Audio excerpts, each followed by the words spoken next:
Topic शुरू करते हैं। रेल। ट्रेन में कितने लोग सफ़र किए हैं? बहुत लोग किए हैं भाई। सफ़र करते समय याद नहीं आया कि विश्व में पहली बार ट्रेन कहाँ चली थी? इंग्लैंड में चली थी। और ट्रेन में सफ़र करते हुए ये ध्यान ये भी आया होगा कि भाई ट्रेन आखिर किसने बनवाया? ट्रेन के आविष्कारक कौन है?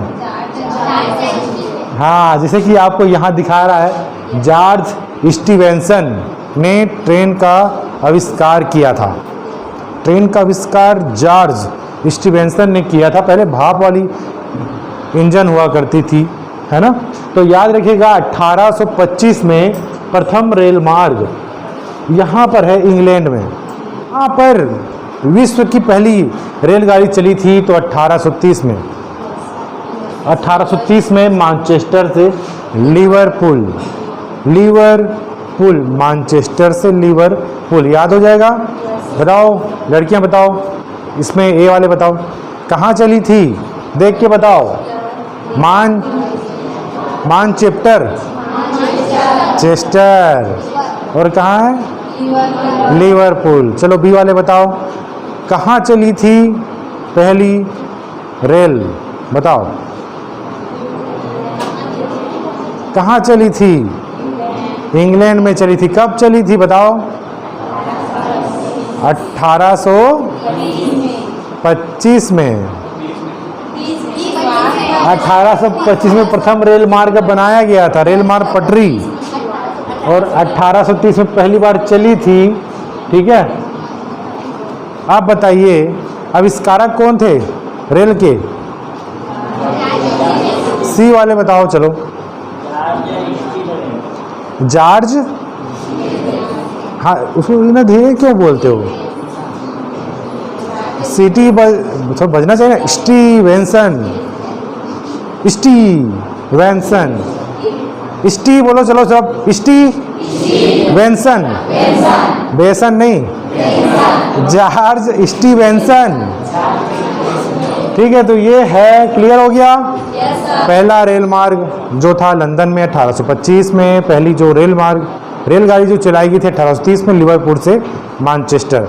और ये था जॉर्ज स्टीवेंसन, आविष्कारक थे। और सबसे ज़्यादा लंबी रेल मार्ग कहाँ है? यहाँ उत्तरी अमेरिका में। उत्तरी अमेरिका महाद्वीप में सबसे ज़्यादा लंबी रेल मार्ग है। लंबाई ज़्यादा है रेल मार्ग की। रेल की पटरी की लंबाई ज़्यादा है। ठीक है, तकरीबन 2.25 लाख किलोमीटर। और भारत में कितने हैं? 75,000 के आसपास। ठीक है, और आता है दूसरे नंबर में सोवियत रूस आता है। ठीक है, तो ये समझ में आया रेल मार्ग समझ में आ गया। आगे बढ़ें। रेल मार्ग को प्रभावित करने वाले कारक, 2 कारक हैं, प्रभावित हो जाते हैं। क्लास में समझ नहीं आ रहा, इसका भी कुछ कारण होगा। तो वैसे रेल मार्ग जो है, रेल मार्ग को प्रभावित करने वाले कारक हैं। आखिर इस जगह में रेल मार्ग है, उस जगह में क्यों नहीं है? उसका आंसर यहीं पर है। जसपुर में, छत्तीसगढ़ के जसपुर जिले में रेल मार्ग क्यों नहीं है सर? ये अपना जांजगीर चांपा में है। ऐसा क्वेश्चन तो पूछा जा सकता है। उसका आंसर यही होगा, क्योंकि जसपुर एक पहाड़ी क्षेत्र है, पठारी क्षेत्र है। अगर वहाँ रेल मार्ग बना दिया जाए तो वहाँ बहुत अधिक सुरंग बनाना पड़ेगा, है ना? बहुत अधिक ओवरब्रिज बनाना पड़ेगा, मतलब खर्चीला है ना? बिजली आपूर्ति भी करवाना पड़ेगा। तो कुल मिला के काफ़ी खर्चीला हो जाएगा रेल मार्ग। इस कारण जसपुर में रेल मार्ग अभी नहीं है, फ्यूचर में हो जाएगा। तो रेल मार्ग को प्रभावित करने वाले कारक, तो ये कारक हैं। तो ये समझ में आया इस टाइटल में क्या? रेल मार्ग को, है ना? क्योंकि ये रेल मार्ग है। रेल मार्ग में क्या दौड़ेगी? रेलगाड़ी, ट्रेन, है ना? ठीक है, तो यहाँ पर कंफ्यूज मत होइएगा। रेल मार्ग को प्रभावित करने वाले कारक जो हैं 2 हैं। 2 को याद रखिए, भौतिक कारक, आर्थिक कारक। 2 कारक हैं। ए वाले बताओ कौन सा पहला कारक है? चलो सी वाले, डी वाले बताओ। आर्थिक कारक। आर्थिक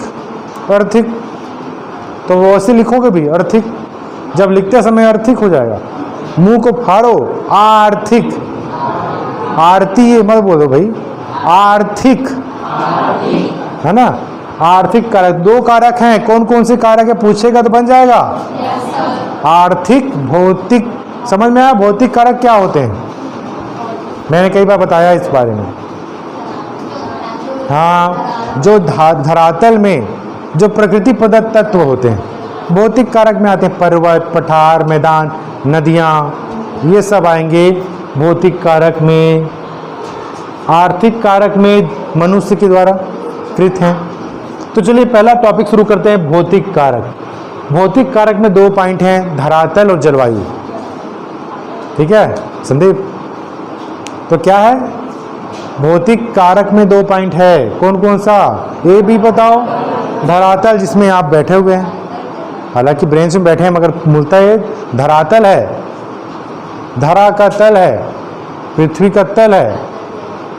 और दूसरा क्या बताओ, जलवायु। क्लियर, याद हो जाएगा।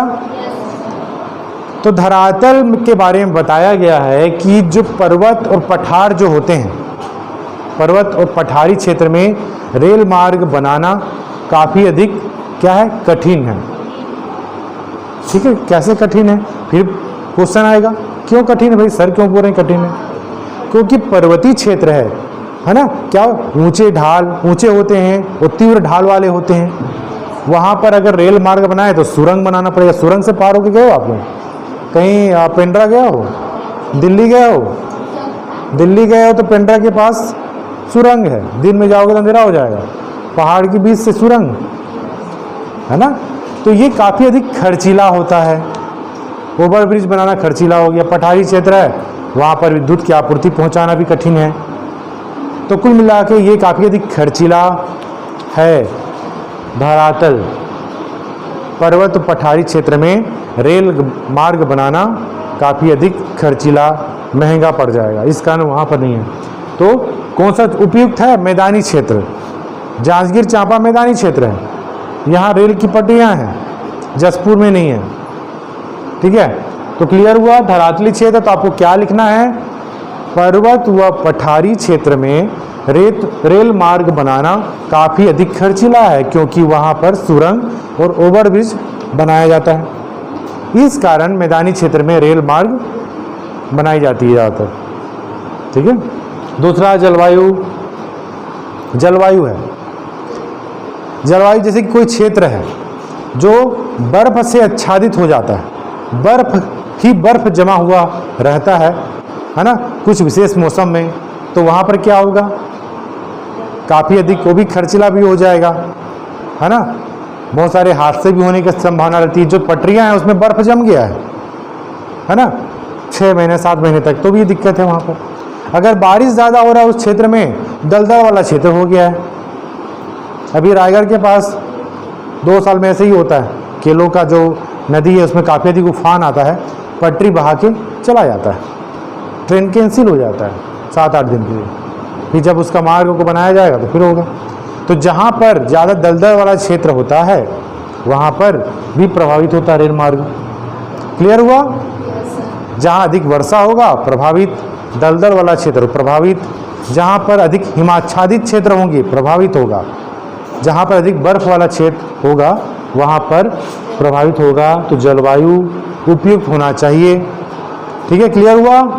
भौतिक कारक 2 प्रकार के, धरातल और जलवायु। अभी तो इजी लग रहा है, याद हो जाएगा लग रहा है, अभी इजी लग रहा है ये, मगर फिर बाद में मैं पूछूंगा, भूल जाते हो आप लोग। क्लास में ही याद कीजिए इसको, है ना। 2 कारक हैं, भौतिक और आर्थिक, या मानवीय कारक बोल सकते हो, आर्थिक नहीं समझ में आ रहा तो। भौतिक कारक और आर्थिक कारक, ठीक है। आर्थिक कारक याद नहीं होता तो मानवीय कारक भी बोल सकते हो। हाँ कुलदीप, हाँ थोड़ा बोरिंग हो जा रहा लग रहा है क्लास, हाँ। ये टिल्लुओं की संख्या बढ़ गई है, टिल्लुओं की संख्या बढ़ गई है क्या। आर्थिक कारक में आ गया, आर्थिक कारक में आएगा 4 पॉइंट। खनिज, जहाँ पर खनिज है वहाँ पर रेल मार्ग की सुविधा होगी। कोरबा में कोयले का उत्खनन किया जाता है, रेल मार्ग है कोरबा में, है ना। यहाँ तक हम बात करें नारायणपुर में राव घाट, जो कि लो अयस्क के लिए जाना जाता है, लोहा मिलता है लो अयस्क के लिए, वहाँ पर भी रेल मार्ग हैं। तो जो क्षेत्र खनिज वाला है, जो जिस धरातल के नीचे खनिज का भंडार है और मनुष्य को पता चल गया है कि वहाँ भाई खनिज है, कोयला है, लोहा है, तो क्या करेगा, परिवहन सबसे पहले बिछाएगा, रेल मार्ग बिछाएगा, क्योंकि सबसे सस्ता है रेल मार्ग, तो सबसे ज़्यादा लोड उसी में चला जाता है। और तुरंत क्या करेगा, उत्खनन करवाएगा, कोयला उत्खनन कराया, लोहा, वो सब भर भर के रेल मार्ग से प्लांट की ओर ले जाएगा। ठीक है, तो रेल मार्ग। अंग्रेज जब भारत में थे, भारत गुलाम था, तो 1853 के आसपास यहाँ रेल की पटरियाँ द्रुत गति मतलब तेज गति से मार्ग के जरिए भारत के अंदर तक पहुँच पाते थे। तो उनका निजी स्वार्थ था, विकास करना नहीं था, मगर खनिज जो है, जहाँ भंडार होगा खनिज का, वहाँ पर रेल मार्ग होंगे। औद्योगिक विकास होगा। ठीक है, अगर जिस क्षेत्र में उद्योग अधिक हैं तो वहाँ पर रेल मार्ग, रेल की पटरियाँ बिछेंगी, क्योंकि वहाँ पर उद्योग, जैसे कि कोरबा में, भिलाई में पावर प्लांट है, ठीक है, स्टील प्लांट है, तो वहाँ पर क्या है, रेल मार्ग बिछेगी, क्योंकि अधिक कर्मचारी उससे क्या करेंगे, आना जाना करेंगे। व्यापार की गति, किसी क्षेत्र के पर व्यापार अधिक उन्नत है तो रेल मार्ग भी प्रभावित होगा। जनसंख्या का घनत्व, जहाँ जनसंख्या अधिक होगा रेल मार्ग भी होगा ही प्रभावित। अगर जनसंख्या जहाँ कम है वहाँ पर रेल मार्ग प्रभावित होगा ही। ठीक है, अगर सोचेगा कि कोई ट्रेन चलाता है रेल विभाग वाला और उसमें मात्र 2 या 3 सवारी रहेंगे तो ट्रेन को बंद कर देगा वो, क्योंकि उसमें जनसंख्या ही नहीं जा रहा है, मुनाफा ही नहीं हो रहा है। तो जिस क्षेत्र में जिस क्षेत्र में जनसंख्या अधिक होगा वहाँ पर रेल मार्ग होगा ही। ठीक है, क्लियर हुआ। भौतिक कारक, आर्थिक कारक, ये तो कॉन्सेप्ट की बात है, कॉन्सेप्ट समझना है, धारणा समझना है। ठीक है, अब इसके बाद हम देखेंगे विश्व की अंतर महाद्वीपीय पराद्वीपीय रेल मार्ग। ठीक है,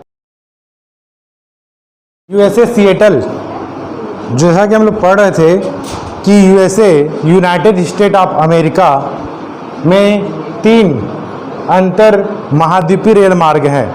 तो पहला आता है न्यूयॉर्क से सिएटल उत्तरी अंतर महाद्वीपीय रेल मार्ग। ठीक है, न्यूयॉर्क से सिएटल के बीच चलती है। इस बीच मिनियापोलिस, पोर्टलैंड, ये स्टेशन के नाम हैं, आपको याद रखना पड़ेगा। न्यूयॉर्क से जब आगे बढ़ते हैं तो शिकागो आता है, मिलवाकी, मिनियापोलिस, पोर्टलैंड, फिर सिएटल आता है। ये बीच में पड़ने वाले स्टेशन के नाम हैं, आपको याद करना पड़ेगा। शिकागो तो याद हो जाएगा, न्यूयॉर्क याद हो जाएगा, सिएटल याद हो जाएगा। आपको याद करना है मिलवाकी, है ना, मिनियापोलिस, पोर्टलैंड। तो ये हुआ। इसमें होता ये है कि पश्चिम से पूर्व की ओर लकड़ियाँ भेजी जाती हैं, और क्या भेजा जाता है, सेव हो गया या खनिज भेजा जाता है। मतलब इस साइड से, पश्चिम से सिएटल की ओर, पश्चिम से पूर्व की ओर लकड़ी, सेव, खनिज भेजा जाता है इस रेल मार्ग के जरिए। तो आपको लिखना पड़ेगा ये। क्लियर हुआ, समझ में आया। न्यूयॉर्क से सिएटल के बीच ये चलती है, इसके बीच शिकागो और आता है मिलवाकी, मिनियापोलिस और पोर्टलैंड स्टेशन पड़ते हैं। सेव, लकड़ी, खनिज पश्चिम से पूरब की ओर भेजा जाता है। क्लियर हुआ। उत्तरी अंतर महाद्वीपीय रेल मार्ग। दूसरा आता है मध्य ट्रांस महाद्वीपीय रेल मार्ग। इसमें न्यूयॉर्क से सैन फ्रांसिस्को के बीच चलती है। क्लियर हुआ। उसमें सिएटल तक चलती है, सिएटल के नीचे अब आ गया सैन फ्रांसिस्को तक चलती है न्यूयॉर्क से। शिकागो, फिर आता है पिट्सबर्ग और आता साल्ट लेक सिटी इंपॉर्टेंट नाम है साल्ट लेक सिटी। पिट्सबर्ग है ना, उसमें पोर्टलैंड था, इसमें पिट्सबर्ग है। तो आपको क्या लिखना पड़ेगा, आपको लिखना पड़ेगा कि मध्य ट्रांस महाद्वीपीय रेल मार्ग यह न्यूयॉर्क से सैन फ्रांसिस्को के बीच चलती है। इसके बीच आने वाले स्टेशन हैं Chicago, Pittsburgh, salt lake city.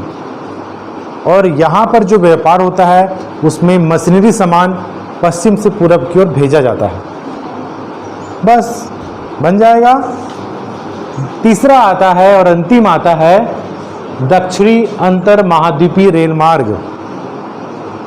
दक्षिणी अंतर महाद्वीपीय रेल मार्ग न्यूयॉर्क से लॉस एंजलिस तक चलती है ना, लॉस एंजलिस तक चलती है।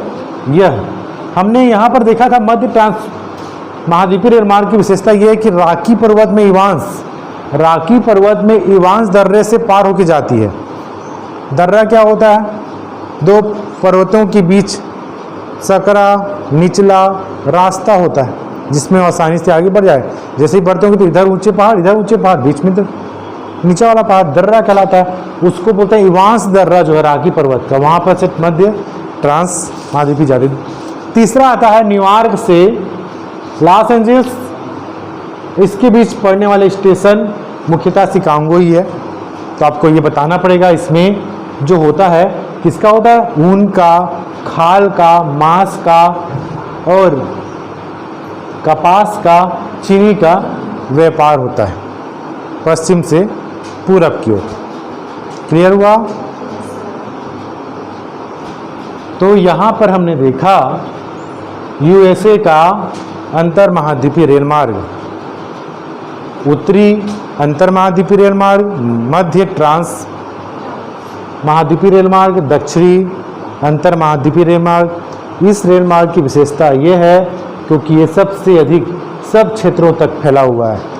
पश्चिम से पूरब की ओर जो अमेरिका है, यूएसए है, उसके सभी शहरों को ये जोड़ता है। पश्चिम से पूरब की ओर बहुत सारे माल को लाने ले जाने का काम करता है। ठीक है, क्लियर हुआ? फिर से समझाऊं? समझ में आ गया? बोल लोगे आप लोग? सामने आके बोल लोगे? हाँ, देखिए समझाते हैं, जितनी बार बोले समझाएंगे हम। देखिएगा 3 है, याद रखिएगा। उत्तरी अमेरिका महाद्वीप में एक देश है यूएसए और एक देश है कनाडा, एक देश है मेक्सिको। हमको नहीं जाना, हमको यूएसए को पढ़ना है।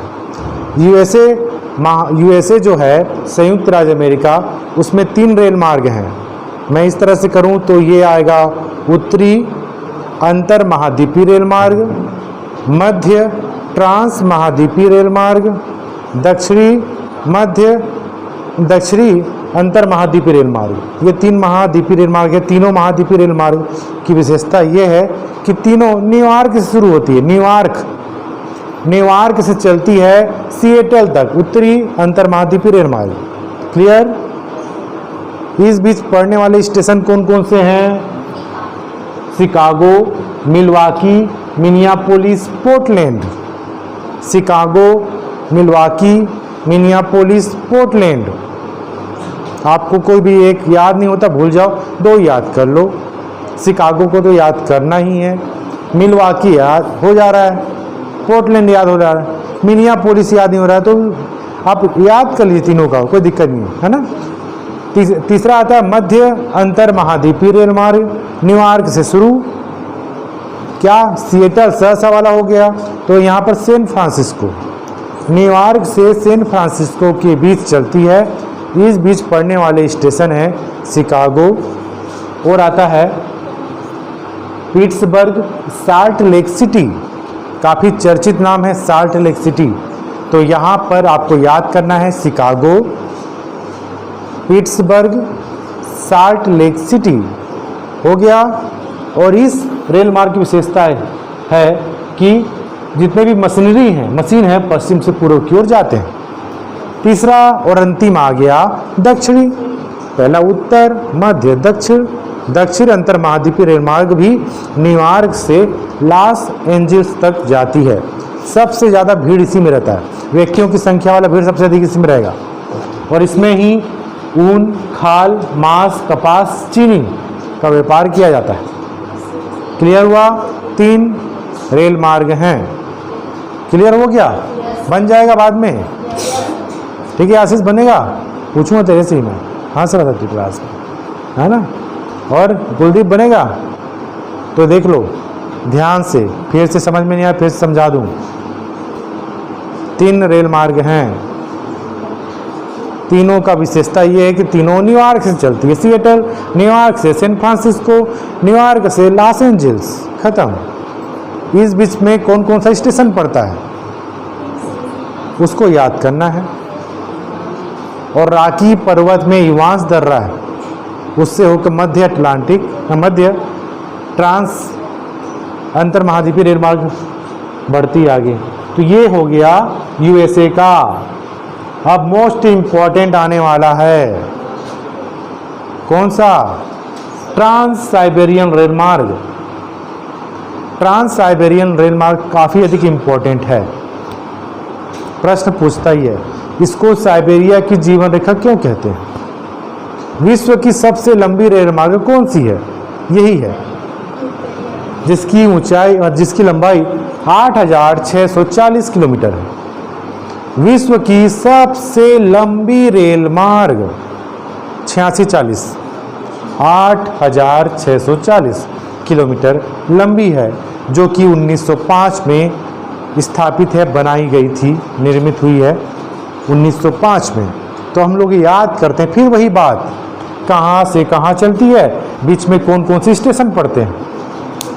BR रायपुर, सॉरी BR जो है रायगढ़ से बिलासपुर चलती है, बीच में कौन कौन से स्टेशन पड़ते हैं?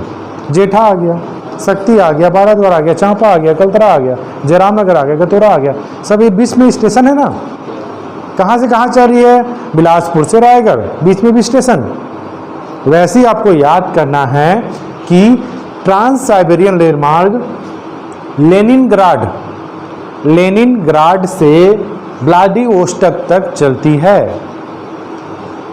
8,640 किलोमीटर, 8640 है ना, 8,640 किलोमीटर लंबी यह विश्व की सबसे लंबी रेल मार्ग है, जो कि लेनिनग्राड से व्लादिवोस्टोक के बीच चलती है ना। इस बीच आने वाले स्टेशन निम्न प्रकार से हैं: मास्को, टूला, उफा, ओमस्क, टोमस्क, इकुटस्क, चीता, मंचको। ये आपको याद रखना है। क्या? मास्को है ना, मास्को के बाद आ गया टूला, उफा, ओमस्क, टोमस्क, इकुटस्क, चीता, मंचको, व्लादिवोस्टोक। आपको याद रखना है, कोई 3 याद कर लो, समझ में नहीं आ रहा है तो। ट्रांस साइबेरियन रेल मार्ग विश्व की सबसे लंबी रेल मार्ग है, 8,640 किलोमीटर लंबी चलती है, लेनिनग्राड से व्लादिवोस्टोक तक चलती। व्लादिवोस्टोक कहाँ है? प्रशांत महासागर का तटीय क्षेत्र है, चलती है।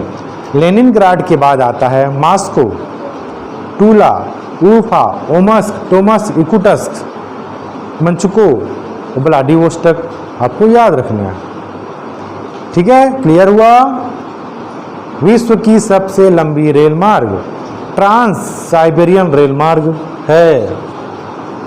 नहीं, कहाँ गया? नहीं, मार्कर रख दिया। तो यहाँ पर याद रखिएगा, है ना, ट्रांस साइबेरियन रेल मार्ग। ट्रांस साइबेरियन रेल मार्ग विश्व की सबसे लंबी रेल मार्ग है। कितनी लंबाई है बताओ? ए और बी वाले, क्लियर हुआ? कहाँ से कहाँ चलती है? बी सी डी वाले बताओ। लेनिनग्राड से व्लादिवोस्टोक तक। ध्यान से सुनिए, समझिए, पूछूंगा सभी से, एक एक खड़ा करा के पूछूंगा। क्लास में बैठे हो, पुस्तक बंद करके बैठे हो, ध्यान से सुनना है, कोई प्रवचन नहीं सुना रहा। तो यहाँ पर हमको देखना है कि 1905 में इसका स्थापित हुआ। क्लियर हुआ? अब देखिएगा, ट्रांस साइबेरियन रेल मार्ग जो है, इसको साइबेरिया की जीवन रेखा क्यों कहते हैं? Patent question. Trans Siberian rail मार्ग को साइबेरिया की जीवन रेखा क्यों कहते हैं? इसका आंसर आएगा, है ना, आपको बताना पड़ेगा। ये सब 1905 में निर्मित या जो ट्रांस साइबेरियन रेल मार्ग जो है, यहाँ पर काफ़ी घने जंगल हुआ करते थे, पिछड़े क्षेत्र हुआ करते थे, मगर 1905 में इस रेल मार्ग का विकास हुआ। उसके बाद यहाँ पर विकास द्रुत गति से आगे बढ़ना शुरू हो गया और यहाँ पर साइबेरिया से पूर्वी यूरोप में, साइबेरिया ये है, पूर्वी यूरोप में ये क्या किया जाता है? लकड़ी, समूर, लुगदी, चमड़ा, दुग्ध पदार्थ, खनिज जाता है। समूर क्या होता है? समूर एक प्रकार का जीव होता है, स्तनपायी जीव, है ना, जिसमें बाल होते हैं। बिल्ली हो गया, तेंदुआ हो गया, बाल हुआ कि नहीं? बाल है, बिल्ली में बाल है। तो ये समूर वाले जीव होते हैं और ये सब पूर्वी यूरोप में जाते हैं। और पूर्वी यूरोप से क्या आते हैं भाई? पूर्वी यूरोप से क्या आया? तैयार माल, दवाइयाँ, मशीनरी, वाहन। इस कारण ट्रांस साइबेरियन रेल मार्ग को साइबेरिया की जीवन रेखा कहते। तो साइबेरिया एक पिछड़ी हुई क्षेत्र थी। 1905 में ट्रांस साइबेरियन रेल मार्ग का निर्माण हुआ।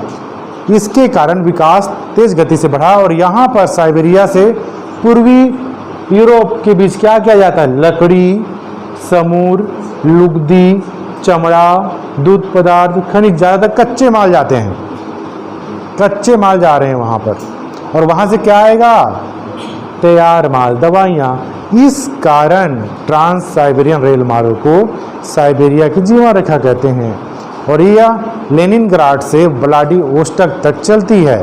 लेनिनग्राड, मॉस्को, टूफा, उफा, इकुटस्क, ओमस्क, है ना, मंचुका, व्लादिवोस्टोक इसके मुख्य स्टेशन है। विश्व का सबसे लंबा रेल मार्ग है, 8640 किलोमीटर इसकी लंबाई है। क्लियर हुआ? नहीं हुआ तो फिर से समझा दें। क्लियर हुआ? अभी बाद में आपको सामने आके बोलना है, बताना है, और जो बोलेगा इनाम मिलेगा। असाइनमेंट में 20 मिलेगा, 3 सब्जेक्ट में। चलो, 3 सब्जेक्ट हैं, आप कैसे भी लिखे हो तो भी चलिए। तो यहाँ पर समझ में आया, ये 2 रेल मार्ग को याद करना है। इसके अलावा कनाडा में भी है कैनेडियन पैसिफिक रेल मार्ग, है ना, दक्षिण अफ्रीका में भी है, अफ्रीका में भी है। मैं उसको नहीं पढ़ा रहा हूँ, मैं इंपॉर्टेंट चीज़ों को बता रहा हूँ। आगे इसको याद कर लीजिए, आप याद कर लोगे तो मैं उसको पढ़ा लूँगा आगे। तो ये रेल मार्ग है, आज समापन की ओर है और समाप्त हो गया है। ठीक है, रेल मार्ग, परिवहन व सड़कें। तो सड़कें तो पढ़ चुके हैं, सड़क खत्म, रेल मार्ग भी खत्म। अब आएगा जल मार्ग, वायु मार्ग बचा है। कल की क्लास में वो भी समाप्त हो जाएगा। पहले इसको आपको बताना है। ठीक है, समझ में आया? नहीं समझ में आया तो बताइए।